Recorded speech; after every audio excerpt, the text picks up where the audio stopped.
इतने बड़े आवाज से भारत मां का जयकारा करिए। मेरे साथ दोनों हाथ उठाइए, उठाइए हम तक दोनों हाथ। भारत को महान बनाने के संकल्प की मुट्ठी बींचिए और प्रचंड आवाज से बोलिए, भारत माता की, भारत माता की, भारत माता की। ये मंच पर मीडिया वाले मित्र जरा सेट कर बैठ जाएं। मैं यहीं रहकर बोलने वाला हूं, कैमरा सेट कर प्लीज कृपया बैठ जाइए। मेरे युवा मित्रों के साथ मेरी आंख मिलनी चाहिए भाई। धन्यवाद। आज के ये महत्वपूर्ण कार्यक्रम के मंच पर उपस्थित ब्रह्म ऋषि गुरुदेव जी, कर्नाटक के लोकप्रिय मुख्यमंत्री, आज जिनका जन्मदिन भी है, ऐसे श्री बसवराज बोम्मई जी, जिन्होंने कर्नाटक के किसान, कर्नाटक की इंडस्ट्री और कर्नाटक के ग्रामीण विकास को एक नई दिशा दी। ऐसे हमारे पूर्व मुख्यमंत्री और वरिष्ठ नेता श्री बीएस येदियुरप्पा जी, हमारे पूर्व मुख्यमंत्री और केएलई सोसाइटी के ही स्टूडेंट श्रीमान जगदीश शेट्टर जी, मेरे मित्र और यहीं से सांसद और केंद्र में मोदी जी की मंत्रिपरिषद में मेरे साथी श्रीमान प्रहलाद जोशी जी, आज जिनके निमंत्रण पर मैं यहां आया हूं और जिन्होंने केएलई सोसाइटी को एक नई ऊर्जा, नई गति प्रदान की है, ऐसे डॉक्टर प्रभाकर कोरे जी, कर्नाटक सरकार के मंत्री भाई मुरुगेश निरानी जी, हमारे मंत्री श्री शंकर पाटिल जी, श्री सीसी पाटिल जी और यहां पर उपस्थित कुलपति KLE technical university doctor Ashok Shettar ji, आज के कार्यक्रम में उपस्थित शिक्षा जगत से जुड़े हुए सभी गुरुजन और आज जिनके साथ बात करने के लिए मैं आया हूं, प्यारे विद्यार्थियों, युवा मित्रों, आप सभी को नमस्कार। सच अर्थ में आज यहां पर आना और आपके अमृत महोत्सव के कार्यक्रम में उपस्थित होना मेरे लिए बहुत सौभाग्य की बात है। मित्रों, आप लोगों को ये मालूम होना चाहिए कि भारत का भी आजादी का अमृत महोत्सव इसी वर्ष चल रहा है और 75 साल तक, आजादी से 75 साल की इस यात्रा में भारत ने समग्र विश्व के अंदर हम निर्विवाद रूप से कह सकते हैं कि हमारा स्थान मजबूत कर पूरी दुनिया को भारत की क्षमता का परिचय हमने कराया है। इसी वर्ष में मैं जब यहां आया हूं तब मैं सबसे पहले वो 5 गुरुजनों को हृदय से प्रणाम कर श्रद्धांजलि देना चाहता हूं, जिनके विजन के कारण, जिनकी संवेदना के कारण केएलई सोसाइटी की स्थापना हुई है और आज लगभग 106-107 साल तक लाखों करोड़ों लोगों के जीवन में विद्या का दीप जलाने का काम इस सोसाइटी ने किया है। मैं 12 साल का था तब से सार्वजनिक जीवन में हूं। कई शिक्षा संस्थानों के कार्यक्रमों में गया हूं। कार्यक्रम में जाते हैं तो शिक्षा संस्थान का बैकग्राउंड, स्थापना, उद्देश्य, उनका परफॉर्मेंस, इसको स्वाभाविक रूप से पढ़ते हैं। मैं आपको गर्व के साथ कह सकता हूं और आपको तो मुझसे भी विशेष गर्व होना चाहिए, क्योंकि आप इस संस्था में पढ़ रहे हैं कि केएलई सोसाइटी अपने आप में एक ऐसी सोसाइटी है सबसे अनूठी सोसाइटी है जिसकी स्थापना 5 शिक्षकों ने निस्वार्थ रूप से सरस्वती साधना के लिए की है। समग्र देश और विश्व के अंदर कोई ऐसी सोसाइटी नहीं होगी, शिक्षा संस्थान नहीं होगा जिसकी स्थापना शिक्षकों ने की होगी। इस जमाने में जब कहते हैं कि शिक्षा का संपूर्ण व्यापारीकरण हो रहा है, उस वक्त मैं कोरे साहब को बहुत बहुत साधुवाद देना चाहता हूं कि केएलई सोसाइटी ने अपने स्थापना के सभी उद्देश्यों को समाहित किया है, संरक्षित किया है और आगे बढ़ाकर गरीब से गरीब बच्चे का और गरीब से गरीब व्यक्ति का, बच्चे की शिक्षा और गरीब व्यक्ति के स्वास्थ्य को संभालने का काम कर्नाटक लिंगायत एजुकेशन सोसाइटी ने किया है। मैं उनको बहुत बहुत बधाई देना चाहता हूं। मित्रों, आज महान स्वतंत्र सेनानी लाला लजपत राय जी की भी जन्मतिथि है। उनके योगदान को, उनके ऋण को ये देश कभी भुला नहीं सकता। अंग्रेजों के खिलाफ जब आंदोलन चल रहा था, तब लाल बाल पाल की ये त्रिपुटी ने पूरे भारत के युवाओं में चेतना जागरूक करने का काम किया था और शहीद भगत सिंह ने अगर कहीं से प्रेरणा ली थी तो लाला लजपत राय के चरणों में शपथ लेकर ली थी। आज लाला लजपत राय जी का जन्मदिन है। हमारे सबसे पहले भारतीय सेनाध्यक्ष के.एम. करियप्पा जी का भी आज जन्मदिन है, जिन्होंने अपनी वीरता से भारतीय थल सेना के कई सारे लक्ष्य भी तय किए और कई सारे लक्ष्य अचीव भी किए। ये दोनों महानुभावों को आज मैं यहां प्रणाम कर कर मेरी बात की शुरुआत करना चाहता हूं। मित्रों, आज एक इंडोर स्टेडियम का हम सब ने साथ में मिलकर उद्घाटन किया है। 3500 दर्शकों की बैठने वाली क्षमता वाला स्टेडियम, जिसके अंदर बैडमिंटन के 2 कोर्ट हैं, बास्केटबॉल के भी 1 कोर्ट है, वॉलीबॉल का भी 1 कोर्ट है, स्क्वॉश के भी 2 कोर्ट है, टेबल टेनिस की 3 सुविधाएं हैं और 2 अलग अलग लड़कों के लिए और बच्चियों के लिए, लड़कियों के लिए अलग अलग जिम है। लगभग 25 करोड़ रुपया इस स्टेडियम के लिए खर्च किया गया है। मैं आशा रखता हूं कि केएलई सोसाइटी ने एक वादा मोदी जी को किया है कि बहुत जल्द कर्नाटक लिंगायत एजुकेशन सोसाइटी का कोई विद्यार्थी ओलंपिक खेलेगा, वो वादा जल्द पूरा होगा। मित्रों, आज 7 दूरदर्शी और सेवाभावी शिक्षकों ने स्थापना की हुई ये सोसाइटी बहुत बड़ा शिक्षा संस्थान बननी है।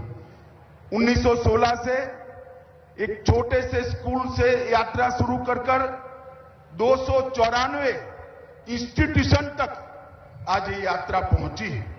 लगभग 1,38,000 विद्यार्थी एनी टाइम, 1,38,000 विद्यार्थी एनी टाइम इस सोसाइटी में एजुकेशन प्राप्त कर रहे हैं और 107 साल तक बिल्कुल लोकतांत्रिक और पारदर्शी तरीके से ये सोसाइटी का चलना समग्र देश की शिक्षा व्यवस्था के लिए एक शुभ लक्षण है, ऐसा मैं मानता हूं।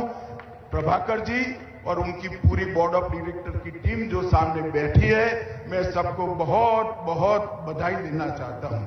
मित्रों, आज लगभग 4000 से ज्यादा बेड के साथ स्वास्थ्य के क्षेत्र में केएलई सोसाइटी बहुत बड़ा योगदान कर रही है, जिसमें 1700 बेड ऐसे हैं जिसमें एक भी पैसा लिए बगैर गरीब से गरीब दर्दी का मुफ्त इलाज भी होता है, जिससे हमें मालूम पड़ता है कि लोगों के प्रति सोसाइटी का समर्पण आज के जमाने में जस का तस बना है।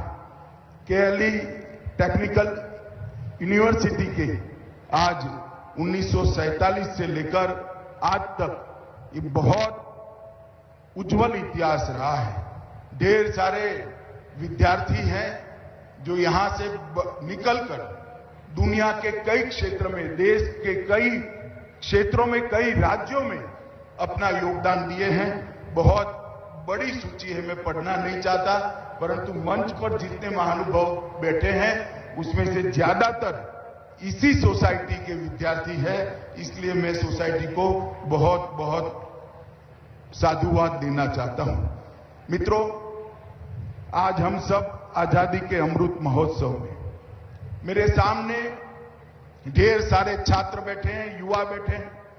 मैं युवा मित्रों को शुभकामनाएं देना चाहता हूं क्योंकि मोदी जी ने एक ऐसी नींव डालने का काम किया है जिस नींव पर आने वाले दिनों में महान भारत की रचना का, हमारे आजादी के लिए जिन्होंने लड़ाई लड़ी, वो सभी स्वतंत्र सेनानियों का स्वप्न पूरा होना। आजादी के 75 साल का जब मौका आया, मोदी जी ने देश के सामने आजादी के अमृत महोत्सव को मनाने का प्रस्ताव किया। इसके लिए 3 उद्देश्य रखे। एक, हमारी युवा पीढ़ी, हमारे नौजवान, हमारे विद्यार्थी 1857 से लेकर 1947 तक 90 साल के आजादी के संघर्ष को समझे, पढ़े, जाने और हमारे स्वतंत्र सेनानियों के जीवन से गौरव और शिक्षा प्राप्त कर अपने जीवन में घड़े। मित्रों, मेरा आपसे भी आग्रह है, आप आजादी के 90 साल के कालखंड को जरूर पढ़िएगा। लाखों लाखों लोगों ने अपने जीवन का सर्वोच्च बलिदान दिया है, तब जाकर आज हम आजाद भारत में सांस ले रहे हैं। उनका हम पर ये ऋण है। मैं कई बार युवाओं से बात करता हूं तो कहते हैं कि आपकी बात तो सही है, मगर अब तो देश आजाद हो गया, हम देश के लिए शहीद नहीं हो सकते, देश के लिए जान नहीं दे सकते। हम मानते हैं इस सबके भाग्य की बात नहीं। जो सेना में जवान है वो आज भी वो काम कर रहे हैं, मगर देश के लिए जान नहीं दे सकते हैं, मगर देश के लिए अपना जीवन जीने का अधिकार तो ईश्वर को आपको दिया है। हमें संकल्प क्या ले सकते हैं आजादी के अमृत महोत्सव के वर्ष में कि मैं जीवन में कितनी भी ऊंचाई हासिल करूंगा, मेरा एक लक्ष्य होगा महान भारत की रचना करना, विश्व में भारत को सर्वप्रथम करना। मित्रों, अगर हम ये कर लेते हैं तो मैं आपको बताना चाहता हूं, यहां टेक्निकल यूनिवर्सिटी के छात्र हैं, विश्व में सबसे बड़े टेक्नोक्रेट आप जरूर बनिए, मगर साथ साथ ये भी लक्ष्य रखिए कि मेरा भारत भी विश्व में टेक्नोलॉजी के क्षेत्र में सबसे आगे निकल जाए, सबसे पहले हो जाए और विश्व में सर्वप्रथम हो जाए। आप जरूर अपने व्यक्तिगत जीवन में ढेर सारी प्रसिद्धि, ढेर सारी समृद्धि कमाकर अपने जीवन में यशोगान प्राप्त करिए, मगर इसके साथ साथ हमारा लक्ष्य जरूर होना चाहिए कि भारत भी विश्व में सर्वप्रथम बन जाए। मित्रों, मोदी जी ने इसके लिए आप योगदान कर पाओ, इसके लिए बहुत बड़ी पीठिका तैयार की है। और मित्रों, मैं जरूर कहना चाहूंगा कि आप इसको एक बार अगर देखेंगे तो आपको मालूम पड़ेगा कि कितनी बड़ी पीठिका आपके लिए तैयार करेगी। 2014 में जब देश में परिवर्तन आया, मोदी जी की सरकार आई, उसके पहले देश के अर्थतंत्र, देश दुनिया के अर्थतंत्रों की तालिका में, दुनिया की इकोनॉमी के टेबल के अंदर भारत का नंबर 11वां और 2004 से 14 तक वो 11वें नंबर पर चिपका रहा। मगर 2014 से 2022 सिर्फ 8 साल के अंदर ही हम 11वें नंबर से 5वें नंबर पर पहुंचे हैं। ये बताता है कि देश कितना है। और एक बहुत बड़े समूह ने आगाही करी है कि 2027 में भारत का अर्थतंत्र दुनिया में 3रे नंबर का अर्थतंत्र बनेगा। मित्रों, मोदी जी ने आपके लिए ही सपना संजोया है कि भारत $5 ट्रिलियन की इकोनॉमी बने। अगर भारत $5 ट्रिलियन की इकोनॉमी बनता है तो आप जैसे टेक्निकल यूनिवर्सिटी के बच्चों के लिए, विद्यार्थियों के लिए बहुत बड़ी ढेर सारी संभावनाएं खड़ी होती है। 2022 में भारत ने 400 अरब अमेरिकी डॉलर का निर्यात का रिकॉर्ड प्राप्त किया है। मित्रों, इसके साथ साथ ढेर सारी ऐसी व्यवस्था बनाई है कि जिससे आपका मिशन पूरा हो सके। मैं स्टार्टअप का ही उदाहरण देना चाहता हूं। स्टार्टअप के क्षेत्र में भारत ने कभी भी कहीं भी इनिशिएटिव नहीं लिया था। 2014 में हमारी स्थिति सिर्फ 3 यूनिकॉर्न स्टार्टअप थे। आज भारत में 70,000 से ज्यादा मोर देन 70,000 स्टार्टअप आज भारत के बन चुके हैं और इसमें 75 से ज्यादा स्टार्टअप यूनिकॉर्न स्टार्टअप बने हैं और इसमें से 30% स्टार्टअप बच्चियों ने, छात्राओं ने बनाए। ये बताता है कि आपके लिए कितना बड़ी संभावनाएं विश्व के मंच पर बनाकर आपको दी गई है। अब आपको आपका लक्ष्य निर्धारित करना है, आपको संकल्प लेना है कि इसमें हम आगे बढ़ेंगे और इसमें से 45% स्टार्टअप टीयर 2 और टीयर 3 शहरों के हैं। ये बताता है कि जिसमें जोश है, जिसमें क्षमता है, वो कहां रहता है वो कोई मायने नहीं रखता। जिसमें क्षमता है उसकी उड़ान को कोई रोक नहीं सकता। मोदी जी ने मेक इन इंडिया का नारा देकर 2015 से लेकर आज तक समग्र भारत को, समग्र विश्व में उत्पादन का एक हब बनाने के लिए ढेर सारी एक्टिविटी की है और इसी के कारण हम 11वीं नंबर की तालिका से 5वें नंबर पर पहुंचे। मित्रों, पेटेंट का रजिस्ट्रेशन किसी भी देश का फ्यूचर, उसका भविष्य बताता है। 2013-14 में 3000 एप्लीकेशन पेटेंट के रजिस्ट्रेशन के लिए आती थी। आज 21-22 में 3000 से बढ़कर 1.5 लाख एप्लीकेशन आती है, जो बताता है कि हमारे युवा रिसर्च के क्षेत्र में कितने होते हैं, आगे बढ़े हैं। 2013-14 में 3000 में से 211 पेटेंट रजिस्टर्ड होते थे और 2021-22 में 211 से बढ़कर 24,000 से ज्यादा पेटेंट रजिस्टर्ड किए गए हैं। ये बताता है कि हम कितने आगे बढ़े हैं। प्रधानमंत्री मुद्रा योजना के तहत लगभग 4 करोड़ 30 लाख लाभार्थी बनाए गए और 2,66,000 करोड़ का ऋण, छोटा छोटा लोन उनको देने का कार्यक्रम किया गया। डिजिटल इंडिया मिशन ने आप लोगों के लिए ढेर सारी संभावनाएं खोली हैं।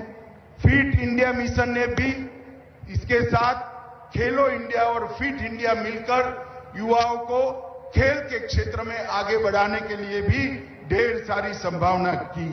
इसके साथ साथ एनिमेशन, गेमिंग, कई सारे क्षेत्र के अंदर नई शुरुआत करने का काम किया है और सूर्योदय इसके तहत आर्टिफिशियल इंटेलिजेंस, ड्रोन, सेमीकंडक्टर, अंतरिक्ष, जीनोमिक्स और फार्मास्यूटिकल और ग्रीन एनर्जी, ये सारे क्षेत्र आपके लिए खोलने का काम प्रधानमंत्री जी ने किया है।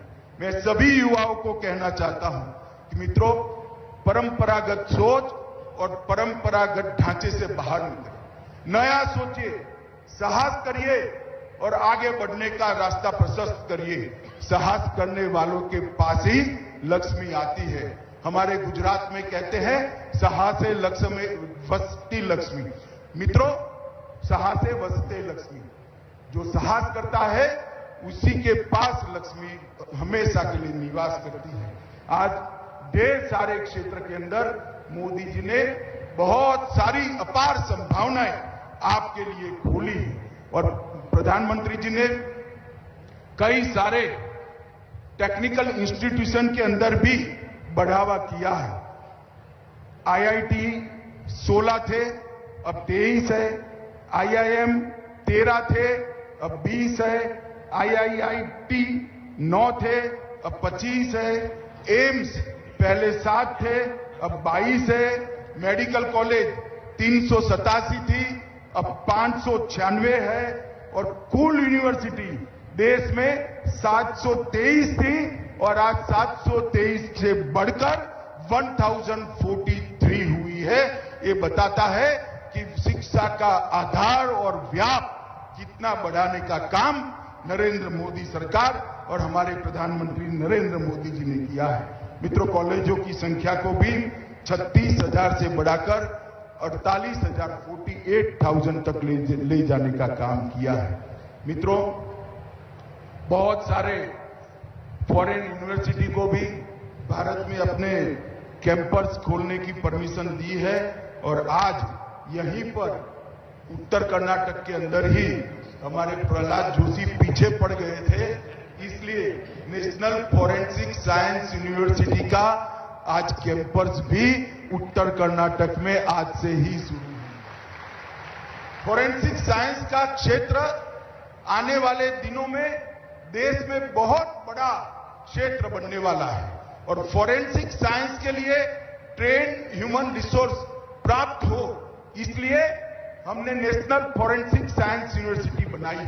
मोदी जी का ये vision national forensic science university बनाने का विज्ञान के विद्यार्थियों के लिए ढेर सारी संभावनाएं खोलने वाला है, क्योंकि आने वाले दिनों में सुनिश्चित रूप से 6 साल से ज्यादा सजा है ऐसे सभी अपराधों के अंदर फॉरेंसिक एविडेंस को हम कंपलसरी करने जा रहे हैं। अगर ये होता है तो इस देश के अंदर कम से कम 50,000 से ज्यादा फॉरेंसिक साइंस के साइंटिस्ट चाहिए और इसके लिए आज नेशनल फॉरेंसिक साइंस यूनिवर्सिटी जो गांधीनगर में है, इसका देश में 7वां कैंपस बनाने का काम यहां शुरू हो रहा है, वो भी आपकी संभावनाओं को खुलेगा। मित्रों, मैं अंत में युवाओं को इतना ही कहना चाहता हूं, एपीजे अब्दुल कलाम जी की पुस्तक में मैंने एक बात पढ़ी, बहुत छोटी परंतु सूचक बात है। आप आपका भविष्य नहीं बदल सकते, परंतु अपनी आदतों को बदल सकते। मेरी बात ध्यान से सुनिएगा, आप आपका भविष्य नहीं बदल सकते, परंतु अपनी आदतों को बदल सकते हैं। अगर आपने आपकी आदतें बदल दी तो आपकी बदली हुई आदतें आपके भविष्य को निश्चित बदल देगी, निश्चित सुधार। इस दिशा में हम सोचे, आजादी के अमृत महोत्सव के वर्ष में हम भी एक संकल्प ले, व्यक्तिगत जीवन के लिए भी ले और देश के किसी क्षेत्र में योगदान करने के लिए भी दे।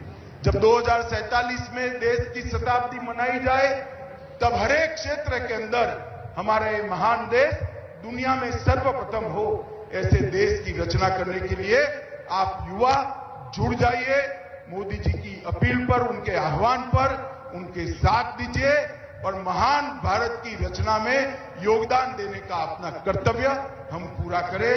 मैं फिर से एक बार केएलई सोसाइटी को बहुत बहुत शुभकामनाएं देता हूं और विशेषकर जो युवा साथी यहां आए हैं, उनकी भविष्य के लिए उनको बहुत बहुत शुभकामनाएं देकर मेरी बात समाप्त करता हूं। वंदे मातरम, भारत माता की जय।